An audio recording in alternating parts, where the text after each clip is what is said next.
squad, welcome back to another video, and if you're new here, my name is V. Welcome to the channel. Today I'm gonna show you guys how I remove my gel X nails. I removed the set that you have seen in my last maintenance video. Current set, they are well grown out. As I said, it's about 3 weeks now. This thumbnail is the one that has been broken, and you can see at the side over here my nail is actually exposed. You can also see how grown out they are. So I definitely want to take these off, but like in the beginning they looked really good, I'm not gonna lie to you. So let's just jump right in. Okay, so one thing I failed to mention, that this was actually a fill-in. I didn't remove the gel X the last time. I just add like gel overlay on top of it. And as you can see, my pointer finger started lifting because that one actually broke off. But when I added on the gel overlay to build up my extension, I forgot to use primer and dehydrator. Very important for application, which I'll be doing a video on that soon.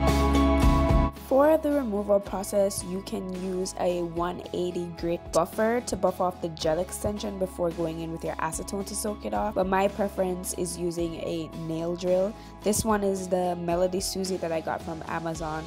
You don't necessarily have to use it, but I think it makes it so much faster than using an actual buffer. And here is just a quick vacuum that I use to just vacuum all the dust because I don't have a dust collector. The bits for the nail drill are interchangeable, so I'll just remove them. I have quite a few. I don't know why I actually have so much, but this one is a favorite one. This is the vertical C bit, I believe. I like this one because it has a curve at the tip where I'll be able to remove the gel and not actually nick my cuticle area. It just makes it easier, especially when using the nail drill with my non-dominant hand. The purpose of actually doing this is just to get rid of most of the gel overlay so that it's easier for the acetone to penetrate the gel to break it down for easier removal. I like getting as much as I possibly can off because it just makes it a little bit faster. What I like about this drill is that the speed is adjustable. You can go as fast as you can or slow as you can, which again comes in handy when using the drill with my non-dominant hand. When drilling your nails, you don't want to stay in one area for too long because it will create heat and burn your finger, and at the same time you want to also monitor how much you're drilling down so that you're not actually drilling your nail bed, which will be painful for sure. You can also take this opportunity to drill off any excess gel that are extended above your natural growth. But for me, I didn't because it was so close to the edge. I just left it alone. P.S. All the sneezing and coughing in the background, that's my son. He has a cold again. And I'm taking oil of oregano so I didn't catch this cold this time. Thank the Lord.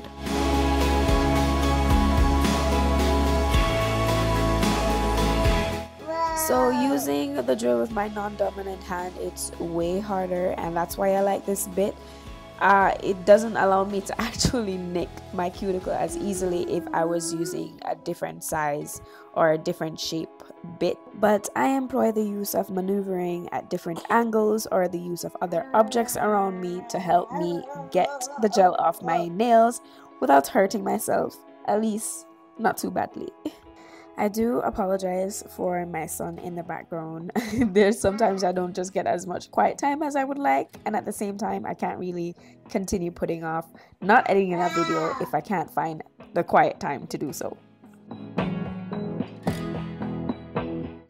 After completely drilling the nails, this is what it looks like, and this is where I reach for my acetone to soak off everything else. My method is just grabbing a cork full of acetone, and I use foil paper and some cotton pads that I cut into two just because I don't need a whole cotton pad. And I will just dip that into the acetone, put it on top of my nail, and then use the foil paper to secure it. I would also use some reusable clips as well to hold it instead of the foil paper, but I had this lying around because my son had ripped it out of the cupboard, so I made use of it because I can't use it on food anymore. After finished wrapping that up, I let that sit for about 15 minutes before I just remove it and try to take it off with my cuticle remover. Some of them will completely come off, and others I would actually have to use a scraper to take the gel completely off.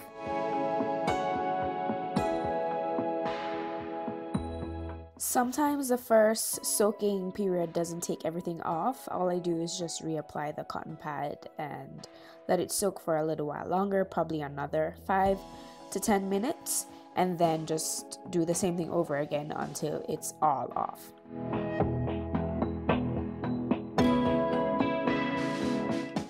And just so you're following, these are the reusable clips that I mentioned earlier that you can just use instead of using foil paper.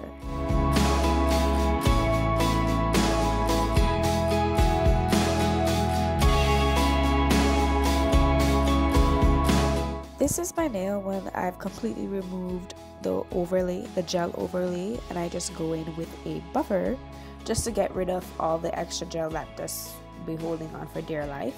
And I just buff my nail bites clean, and then I go ahead and wash my hands. After rinsing away the dust, this is what my nails are looking like after the removal process. And I just have to show you guys how brittle my nails are, and this is just naturally my nails. This is what it's been like all my life without me even doing nails prior to that. This is just what they are. My nails were just never thick, and after they reach a certain length they just break off. What I try to do is just add my DIY cuticle oil to my cuticle area and just rub that in to try to keep my nails healthy. In the future I'll probably even start leaving a little bit of gel on my nails so that it can maintain its strength and not be stripped down every time I actually go through the removal process. This will prevent them from breaking should I decide to not redo a set for a couple of days. These are my nails after the complete removal process. This probably took about an hour and a half to do from start to finish. Yes, I know it takes a lot of time. But thank you guys so much for watching. Don't forget to bust a like and subscribe down below. And I'll see you guys in the next one. Bye! I don't even know how to wave properly.